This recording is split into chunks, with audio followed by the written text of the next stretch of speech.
से लेकर यहाँ तक, दिल्ली से लेकर और बनारस तक, काशी तक जितने भी कदम हैं, ये आप ही के आदेश अनुसार हम आपको मिलने आए हैं।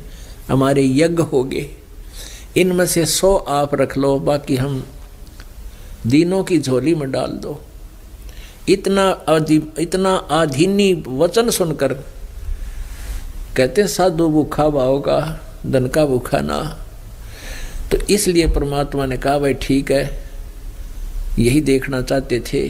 जब तक इतने विनम्र हम नहीं बोलेंगे, हमारे काम ना सरें, इनसे हमने हर तरह से सोचना है, हर तरह से अपने इन उदाहरणों से, इन गाइडलाइंस के आधार पर हमने अपने भक्ति जीवन को सुचारू करना है। भगवान का लाभ लेने के लिए कैसी कैसी प्रक्रिया हमने अपनानी है, वह सारी करनी पड़ेंगी। तो परमात्मा बोले वह चल ठीक है, चलते हैं।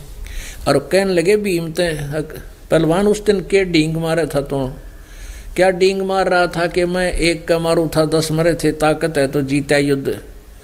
उस दिन तू जिस तालाब में नहा का आया था, उस दिन सवेरे स्नान किया था उसने, भीम ने। कहते जिस तालाब में तू स्नान करके आया था, तेरे पैर भी ना टिके थे जमीन पर, इतना जल था उसमें।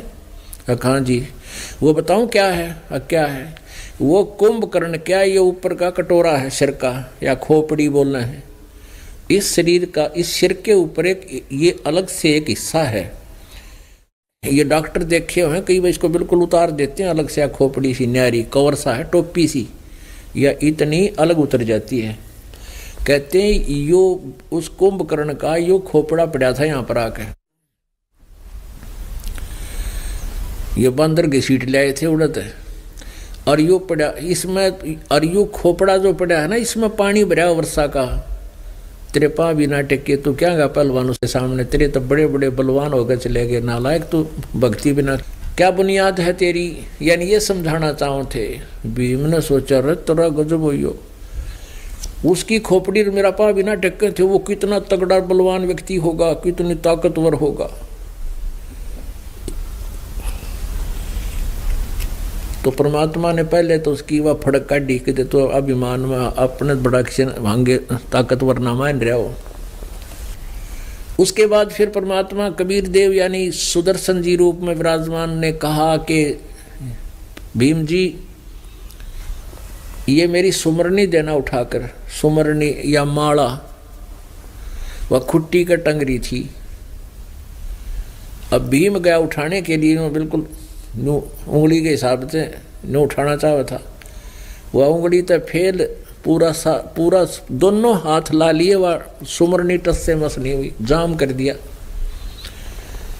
अब खिसियाना सा हो क्या, परमात्मा बोले रे पहलवान तूने क्या था, मैं ये कर दूं, और या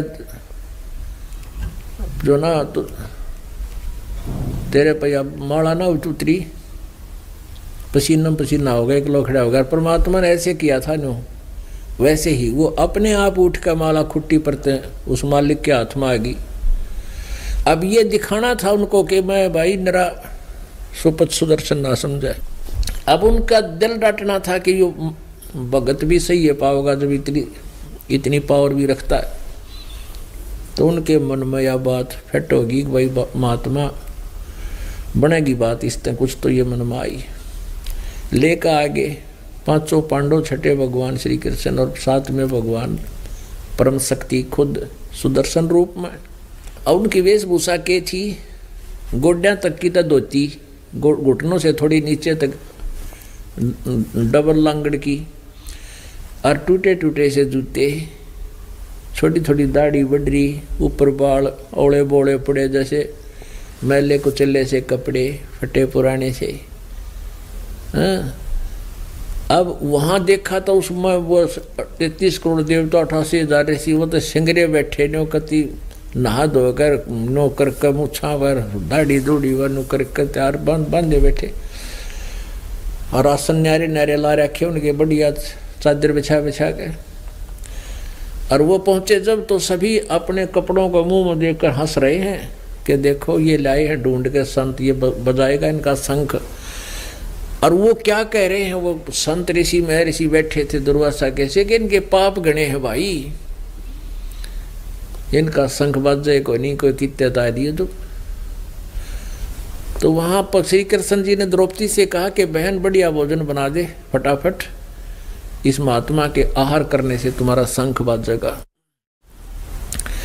अब कहते हैं द्रौपदी ने अपने हाथों से भोजन बनाया कि कहीं कमी ना रह जा संत की सेवा में।